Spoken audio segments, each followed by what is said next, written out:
Hello, and welcome to day 2. Yesterday we heard opening statements from the plaintiff and the defense, and today the plaintiff's case will be presented. You will hear from the patient's daughter, Layla Williams, and the plaintiff's expert ED witness, Dr. Gaynor.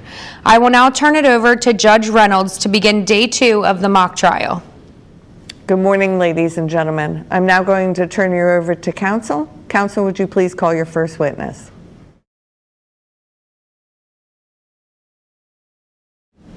If Your Honor, please, we would call Layla Williams to the stand. Ms. Williams, could you tell the jury your full name and where you live, ma'am? My name is Layla Williams, and I live in PG County. Okay. And approximately how long have you lived there? About 15 years. All right. Ms. Williams, you are the daughter, the surviving daughter of Doris Williams, the deceased, is that right? Yes, I am. All right. This is a picture that you were kind enough to share with me. Could you tell the jury, who are these people and where are you in this photo? Sure, I'm in the middle of my parents. You can see my arm around my mom there. That's my husband and my 2 children. Okay. And I understand your father is deceased as well, is that correct? He is, sir, yes. And you're an only child, ma'am? I am. Okay. With no parents at all now? No. Okay. Can you tell the jury a little bit about what was your relationship with your mother like? Absolutely. My mom was my best friend. We would talk every day on the phone. She lived pretty close, so I would go there often during the week, and she was my best friend. Okay. Ms. Williams, I'm going to direct your attention, if I may, to June of 2020 when you took your mother to Prince George's County Hospital. Can you tell the jury, why did you take your mom to the hospital that day, the emergency room? Sure. I called my mom that morning, and she said she was not feeling herself. So I went around to say that I would come and bring her some breakfast. When I got there, she was complaining of dizziness and a rapid heart rate, and she just didn't seem right to me. So I called an ambulance. Okay. Now, we know you got to the hospital, according to the records, about 9:30 that morning, and they met your mother, and then eventually she made it to the back room that morning. Can you tell the jury, once they made back to the stations where the patients were, what was happening with your mother that morning in the hospital? Yeah, once we arrived, I guess they did an initial assessment while she was still on the gurney for the EMTs, the ambulance team. We got transferred into a bay, and they took her blood pressure and put her on a heart monitor, and then they closed the curtain and left. Okay. And did there come a time when Dr. Lewis came and met your mother and talked to your mother? Yes, I believe she came initially to assess my mom, and then I didn't see her for a long time after that. Okay. While you were waiting for your mom to get care when you were in that room, did it seem like people were coming in and paying attention to her? There were several nurses, I believe, that came into the room. They looked at her monitor. They gave her some medicine. They started an IV for some fluids, but nobody really explained what was happening. I kept asking them what the plan was, what they thought was wrong with her, and nobody really seemed to know anything. And did this go on for hours after you got there? It felt like it was a very long time, yes. Now, we know from the records, and perhaps you can confirm that, but your mother had a pretty dramatic change in her condition about 2 o'clock. You can take that picture down when you're ready, Mr. Miller. About 2 o'clock. Can you tell the jury, what did you observe then? So I noticed that my mom was getting, she was confused, she was agitated, her side of her face started to droop down, and she was having difficulty lifting one arm. I knew that something was wrong, and so I pulled back the curtain of the bay and was screaming for some help. Did help finally come? The nurses rushed in and looked at my mom. I told them what I was seeing, and they rushed out, I believe, to go get the doctor. All right. That was approximately 2 o'clock, and I think you told us you were back in that Bay Area around 9:30. So between 9:30 in the morning and 2 o'clock, had there been any head studies or any x-rays of your mother's head, anything during those multiple hours? No, sir. Other than them coming to look at the monitors, she just stayed in the bay with the curtain closed. Did your mother get better while she was at Prince George's County Hospital? She did not, no. Okay. Now, did there come a time when you were told your mother was having a stroke? Yes, once I alerted them at around 2 p.m., they said they were going to take her for something called a head CT to check for symptoms and signs of a stroke. Okay. And then when those studies were performed and she came back, did they tell you what was going on? Yes, they had said that she was having a stroke. And what was the plan from there?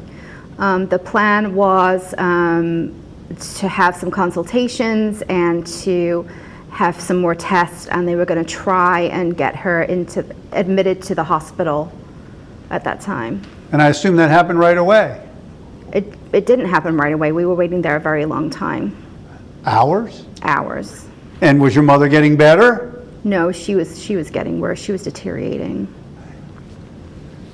Did there come a time when they were able to take your mother from the hospital and transfer her to University of Maryland Medical Center? It wasn't until later in the evening that we were told that she could be transferred to another hospital. And I believe it was late in the evening, around 9 o'clock, that we finally got transferred. And the records reflect that your mother got to University of Maryland Medical Center about 9:30, 9:40 p.m. Does that sound about right with your memory? Yes. All right. And again, when your mother got to the hospital at 9:30 a.m., was she able to walk?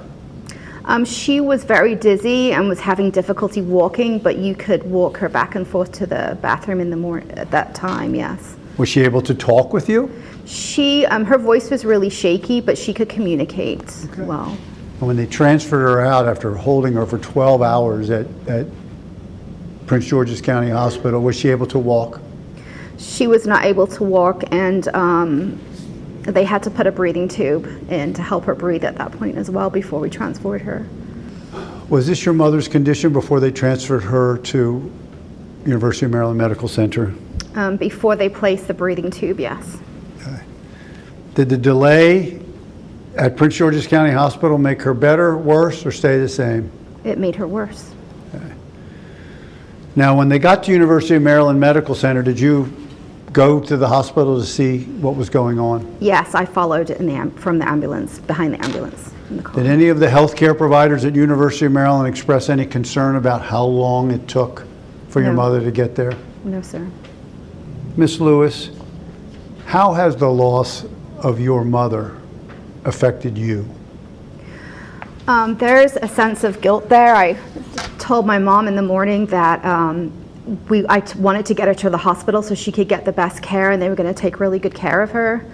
And before she was transferred, she had a breathing tube in, and I couldn't say goodbye to her. I never got to say goodbye or how much I loved her. My children never got to see her again, and I just miss her terribly every day. Ms. Williams, thank you for your patience with my questions. I have no further questions at this time. Thank you.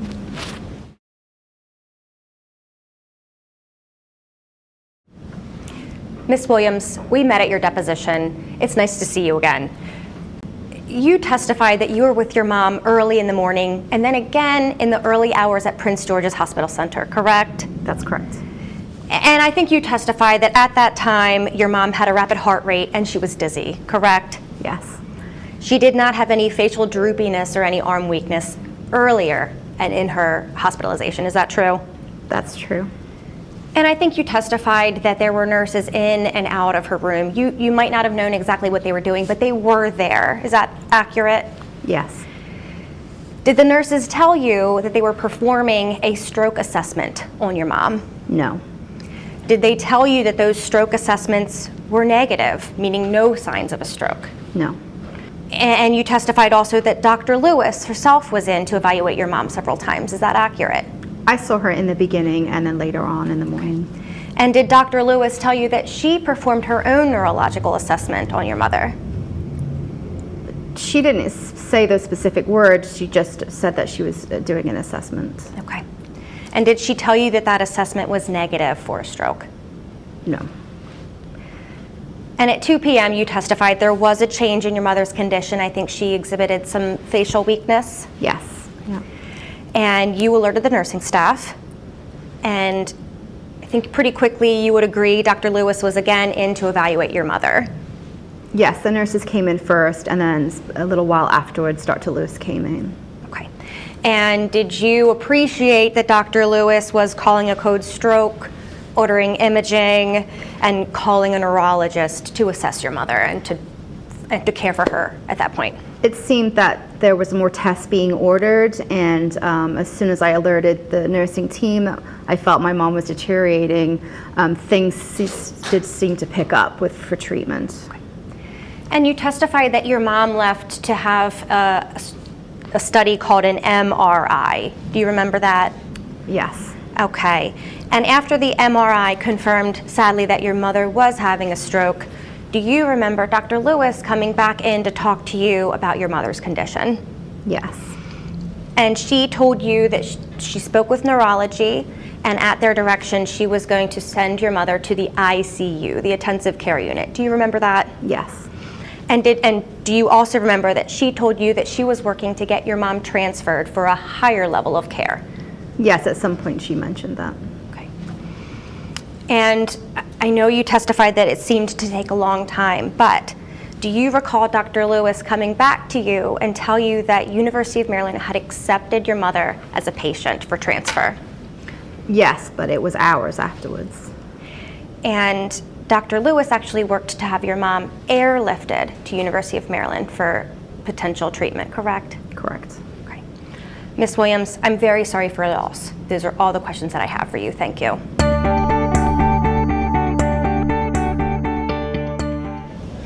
Dr. Gaynor, good afternoon. Thank you very much for coming in and talking to the jury today. Can you tell the jury your full name and what kind of physician are you, ma'am? Good afternoon. My name's Dr. Gloria Gaynor, and I am an board-certified emergency room physician. Dr. Gaynor, how long have you been caring for patients in the emergency room? Approximately 42 years. Could you tell the jury just briefly about your educational background? How did you become an emergency room medicine? And may I see the Dr. Gaynor's CV, and if you could just blow up the present employment part? I completed my medical degree at Case Reserve University School of Medicine, followed by a residency at Akron City Hospital, and I have been the chair of emergency medicine and emergency medical education at Selby General Hospital in Marietta, Georgia. And as I understand it, Dr. Gaynor, that Selby General Hospital is a tertiary care center, very busy emergency room. Would that be fair to say? Yes, that's accurate. Okay. Doctor, it's a silly question, but may I ask it? In the 40 years that you've been caring for patients in the emergency room, have you had the occasion to treat stroke presentation? Yes, absolutely. Many patients. And do you also teach residents and fellows what to look for when, for example, 60-some-year-old lady comes in with new onset, rapid heart rate, and dizziness? Yes, I'm very well versed in the stroke protocols for assessment and management. Okay. And doctors, as I understand it, you've been accepted as an expert witness in many states across this union. Is that fair? That's fair. All right. Dr. Gaynor, at my request, did you have the occasion to review the medical records in this case, as well as the depositions of the parties and the witnesses? I did. Okay. Based on the review of the materials in this case, are you prepared to testify regarding standards of care to a reasonable degree of emergency room certainty? Yes, I am. Okay. Let's talk, if we can, about the timeline. First, as we understand it, Ms. Williams arrived at Prince George's County Hospital approximately 9:30 in the morning. Would you be kind enough to share with the jury what was her presentation on that day, and what was it about that presentation that was concerning for stroke? Certainly. So she presented to the emergency room on a Saturday morning at approximately 9:30 with complaints of a rapid heartbeat, dizziness, a headache, and she was very emotional. She was crying and they did not know why. And based on that presentation, Dr. Gaynor, what did the standard of care require Dr. Lewis and his team to do? To obtain a head CT and rule out stroke. And did they do that? No, they did not. In your opinion, doctor, was that a breach of the standard of care? Yes, it was. Do you also have an opinion, doctor, if they had provided Ms. Williams with the care that she required, that she needed under the standard of care, whether the CT or the MRI, whatever study they got, would it have shown evidence of a stroke in the back of the brain? It may have, but we know that time is brain, and so if you're not ruling out the worst case scenario first, you are doing a disservice to the patient. Later that day, if we could see the 2 o'clock, there was a change in condition. Can you tell the jury a little bit about that? Yes, I can. So at approximately 2 p.m., Miss Williams had a change in condition where she had left-sided weakness, and at that time, they did begin to take action. Okay. Let me ask you this. When she shows up at 9:30 with these symptoms that are consistent with stroke, of dizziness, headaches, the things that you mentioned, and now it's evolved to where she's lost use of her left arm or had drooping of her face, does that tell you as an emergency room physician things are getting better? No, they're getting worse. Okay. And this now delay from 9:30 till 2 o'clock, does that make the clot smaller? No, we are already behind. Now that Dr. Lewis belatedly calls the code stroke, we know from the timeline at 2:15, Miss Williams doesn't arrive at University of Maryland Medical Center till 9:30. That's, what is that, 7.5 hours later? Correct. Is that a timely transfer of this patient? It is not. Okay. Based on the policy from Prince George's County Hospital, how long should it take for the patient to be transferred to get the care that she deserved? 6 hours. Okay. Now, doctor, we're looking at the policy on the screen that talks about the patient should arrive at the receiving facility within 6 hours of last seen.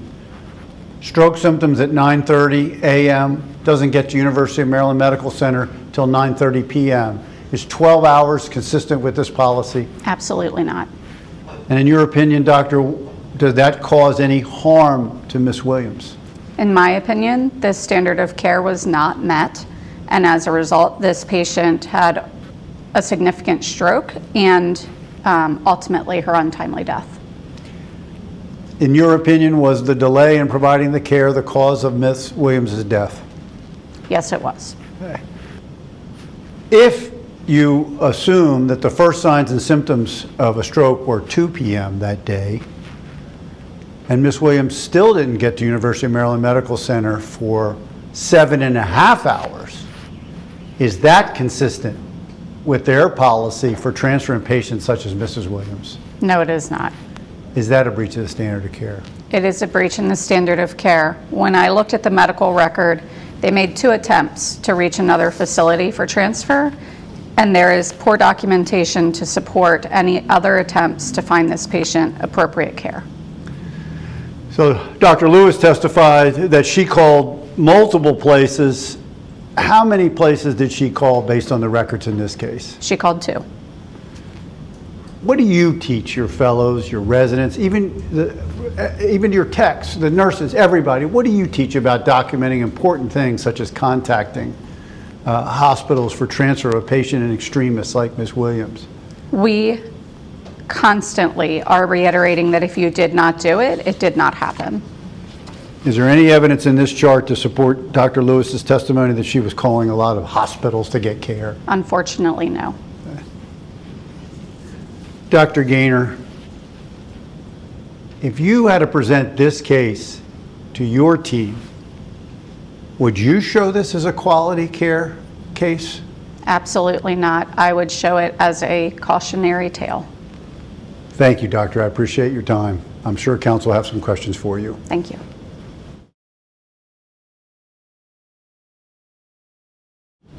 Dr. Gaynor, we met before. It's nice to see you again. Miss Williams presented to Prince George's Hospital Center at approximately 9:30 a.m. and an EKG confirmed atrial fibrillation with RVR. True? True. And she was seen by Dr. Lewis, who evaluated her and ordered medications to treat that condition, correct? Correct. And we know Dr. Lewis performed a neurological assessment and 2 NIH stroke score assessments of Miss Williams, correct? Correct. And that's reasonable, correct? Yes. An NIH stroke score and a neurological assessment. That's to assess a patient for signs or symptoms of a stroke, is it not? It is, but it's more definitive for an anterior circulation stroke. And can we agree Those NIH stroke scores in this case were 0. That's what's documented. And a 0, that represents normal function, no measurable signs or symptoms of a stroke, correct? Correct. And you agree that dizziness, which you, Dr. Gaynor, say would be the sign of a stroke here, can also be a symptom of many things, including AFib with RVR, which is what Ms. Williams had here. That's accurate. And doctor, you don't call a code stroke on every patient that presents to your emergency department with dizziness and a normal NIH stroke score, do you? No. Now, you read Dr. Lewis's deposition testimony in this case, and Dr. Lewis testified that she called University of Maryland and 3 other stroke centers for possible treatment. You read that, right? I did. And in all fairness to Dr. Lewis, as an expert witness here today, you are not determining whether or not that's true. That's correct. Now, we know Ms. Williams ultimately had a basilar artery clot. You're familiar with those types of clots, are you not? Yes, I am. Would you agree that they are difficult to diagnose? I would. And they're also very difficult to treat, That's accurate. associated with a high fatality rate. Yes.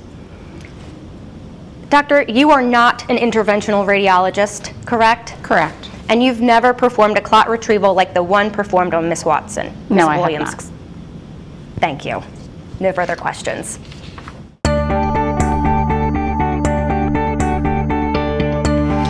Today, you heard from Layla Williams, the patient's daughter who was at her mother's bedside. Even though the patient's family felt that nothing was being done, the healthcare team was doing a lot during the time frame leading up to her transfer. When the medical record reflects the details of care provided, it helps paint the picture of an attentive and caring team, even if the patient or family does not remember or realize what is going on. The old adage of, if it wasn't documented, it wasn't done, resonates with some jury members. Thorough and timely documentation provides you with a safety net should you ever need to look back and speak on the care you provided. You also heard from the plaintiff's expert today. In medical malpractice cases, a plaintiff's expert is required to establish that a case has merit. In addition, plaintiff and defense experts testify as to what the standard of care would call for under the circumstances at hand. Experts must be qualified to provide such opinions by factors such as working in the same or similar fields. Tomorrow is day 3 of our mock trial, and it will be the defense's turn to present its case.